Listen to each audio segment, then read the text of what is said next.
ভারতীয় জনতা পার্টির বিধায়করা আলোচনায় অংশ নিয়েছিল সেল ট্যাক্সের অ্যামেন্ডমেন্ট বিলে। ওনার রুলসের বাইরে গিয়ে অধ্যক্ষ বিমান ব্যানার্জি তৃণমূলের কথায় পুরো প্রসিডিংস থেকে আমাদের বক্তব্য এক্সপাঞ্জ করেন। রুলসের বাইরে স্পিকার নয়, রুলস চেঞ্জ করার অধিকার বিধানসভায় আছে। আজকে আমরা শুক্রবার দিন আমাদের পরিষদীয় দলের চিফ হুইপ অপোজিশন শঙ্কর ঘোষকে 100-র বেশি তৃণমূল বিধায়ক ইনক্লুডিং মন্ত্রীরা একটা শব্দ বলতে দেয়নি আমাদের স্পোর্টস ইউনিভার্সিটির অ্যামেন্ডমেন্ট বিল, প্রাইভেট বিলে।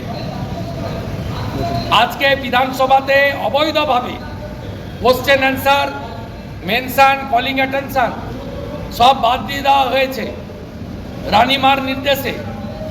এটাকে দশকর্মা ভাণ্ডারে পরিণত করেছে এরা, কোনো নিয়ম কানুন রুলস মানে না।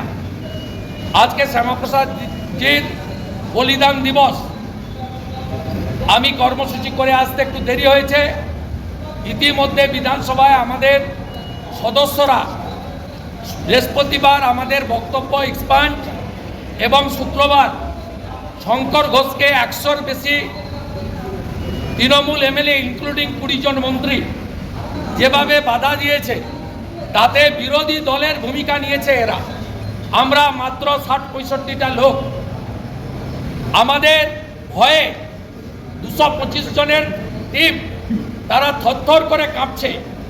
আমাদের মেম্বারদের এক্সপাঞ্জ নয়, স্পিকারের অঙ্গুলি হেলনে তাকে বক্তব্য রাখতে দেয়নি। ন্যাচারালি আমরা ডেমোক্রেটিক ওয়েতে প্রতিবাদ করেছি। 15-20 মিনিট প্রতিবাদের পরে আমরা ওয়াকআউট করে চলে আসি, বাইরে এসে বিক্ষোভ করি। আমরা ডেমোক্রেটিক নিয়মও মানি, শিষ্টাচার, শান্তি, সংসদীয় ব্যবস্থা মানি। আমরা চাই না এর আগে মনোজ টিকা, নরহরি মাহাতো, সুশীল বর্মন, এরা বহু বিধায়ক আহত হয়েছে এদের গুন্ডা এমএলএদের দ্বারা, যারা রিগিং সন্ত্রাস করে জিহাদিদের ভোট নিয়ে শুধু যেতে না, এখানেও জিহাদিদের মতো আচরণ করে। এরপরে স্পিকার পরিকল্পনা মাফিক তার বারুইপুর থেকে আনা সিকিউরিটির নাম করে যে ক্যাডারগুলো আছে, তৃণমূলের ক্যাডারদের দিয়ে আমাদের এমএলএদের উপর আক্রমণ করেছে। শঙ্কর ঘোষ মাটিতে পড়ে গেছে। আমাদের 4 এমএলএ দীপক বর্মন, অগ্নিমিত্রা পাল, মনোজ ওরাও, শঙ্কর ঘোষ, মিহির গোস্বামী, তাদেরকে সাসপেন্ড করা হয়েছে বিধানসভা থেকে। শুধু সাসপেন্ড নয়, রীতি হচ্ছে সাসপেন্ড হলে হাউস অ্যাডজন হয় এবং সাসপেন্ডেড এমএলএরা বেরিয়ে যায়। ইনি এত ঔদ্ধত্য অহংকারে না হাউস অ্যাডজন না করে হাউস চালু রেখে 100 জন তৃণমূলের ক্যাডার যাদেরকে সিকিউরিটি হিসাবে ঢুকিয়েছে এখানে, সব তৃণমূলের নাম করা ক্যাডার 4টে পর্যন্ত বিধানসভা করে, সন্ধ্যে 6টা থেকে বারুইপুর, সোনারপুর, ভবানীপুর, রাসবিহারী, কলকাতাতে বা কলকাতার লাগোয়া তৃণমূলের পার্টি অফিসে বসে থাকে। এই ক্যাডারদেরকে দিয়ে মিহির গোস্বামীকে টেনে বের করানো হয়েছে। একাধিক এমএলএর উপরে আক্রমণ হয়েছে। আমি হাউসে আসার পরে আমাদের বিরোধী এমএলএদের আমি বলেছি, আপনারা বসুন, আপনাদের যা যা ভেঙেছে আমাকে দিন, আমি স্পিকারকে দেব। আমি তার চেয়ারের কাছে, ব্যক্তি স্পিকার কেউ নয়, চেয়ারের কাছে বিচারের প্রার্থনা করব। আমি হাউসে ঢুকেছি, ঢুকে স্পিকারের টেবিলের সামনে শঙ্কর ঘোষের চশমা, শান্তনু প্রামাণিকের চশমা এবং কাঞ্চন সুব্রত মৈত্রর ঘড়ি প্রামাণ্য স্বরূপ রেখেছি। স্পিকার আমাকে প্রথম বলল বেরিয়ে যান, তারপরে বলছে একে বের করে দাও। ভাষা বিরোধী দলনেতার উপরে, একে বের করে দাও।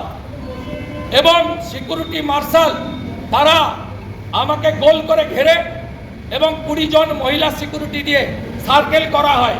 ওরা চেয়েছিল আমি মহিলা সিকিউরিটিদের সঙ্গে হাতাহাতিতে জড়াই।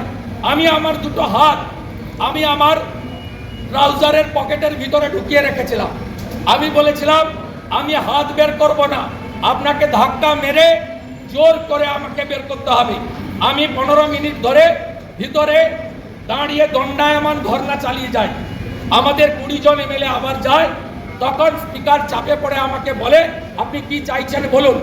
আমি উনাকে বলি আপনি সব পক্ষের অভিযোগ পেয়েছেন, শুধু মাইক ভাঙার জন্য বিজেপি এমএলএদের বিচার করবেন আপনি বলেছেন, এটা হতে পারে না। আপনাকে ঘোষণা করতে হবে বিজেপি এমএলএদের শারীরিক নিগ্রহ, চশমা, ঘড়ি, জামা কাপড় ছেঁড়া ভাঙা, তারও বিচার করতে হবে। উনি বাধ্য হয়ে ঘোষণা করেন সব পক্ষের অভিযোগ পেয়েছি, আমি এ বিষয়ে খতিয়ে দেখে আমার বিচার করব। ভারতীয় জনতা পার্টির পক্ষ থেকে আমাদের 4-5 এমএলএর প্রতি সমর্থন জানিয়ে আমরা আগামীকাল বিধানসভার শেষ দিনও আমরা এখানে বিধানসভা চলাকালীন ধর্ণা অবস্থান চালিয়ে যাব এবং এই স্পিকারের এগেনস্টে আর একটা সেশন বাকি আছে, উইন্টার সেশন, আমরা আবার অনাস্থা আনবো, আবার এই স্পিকারের বিরুদ্ধে বলবো, আর বাইরের লড়াই হবে। আগামী বছর এই সময় মমতাকে প্রাক্তন করব।